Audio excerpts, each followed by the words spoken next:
পাকিস্তানে দীর্ঘ ২১ ঘণ্টার টানটান আলোচনার পরও যুক্তরাষ্ট্র ও ইরান কোনো সমঝোতায় পৌঁছাতে পারেনি। বৈঠক শেষে মার্কিন ভাইস প্রেসিডেন্ট জেডি ভ্যান্স ঘোষণা দেন, ইরানের সঙ্গে যুদ্ধ অবসানের প্রচেষ্টা ব্যর্থ হয়েছে। রোববার হোয়াইট হাউস জানায়, তারা ইরানের জন্য কিছু অপরিবর্তনীয় শর্ত ঠিক করেছিল, তবে এসব শর্তের বেশিরভাগই আগে থেকেই ইরান প্রত্যাখ্যান করে আসছে। ৬ সপ্তাহের যুদ্ধের পরও তেহরান তার কঠোর অবস্থান ধরে রেখেছে।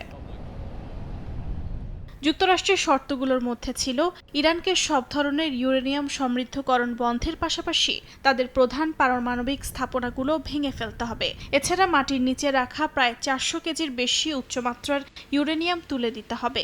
সেই সঙ্গে ইরানকে আঞ্চলিক শান্তি ও নিরাপত্তা কাঠামোয় যুক্ত হতে হবে এবং হামাস, হিজবুল্লাহ ও হাউথিকে অর্থ সহায়তা বন্ধ করতে হবে। হরমুজ প্রণালী সম্পূর্ণ খুলে দেওয়ার পাশাপাশি নৌ চলাচলে কোনো শুল্ক নেওয়া যাবে না।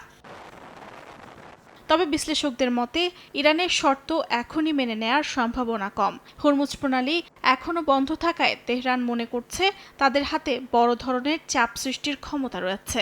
অন্যদিকে ডোনাল্ড ট্রাম্প ও তার প্রশাসন বলছে, যুদ্ধের পর ইরান অনেক দুর্বল হয়ে পড়েছে, তাই এখনই শর্ত মেনে নেয়াই তাদের জন্য ভালো। অর্জিতা শেহজিন, সময় সংবাদ।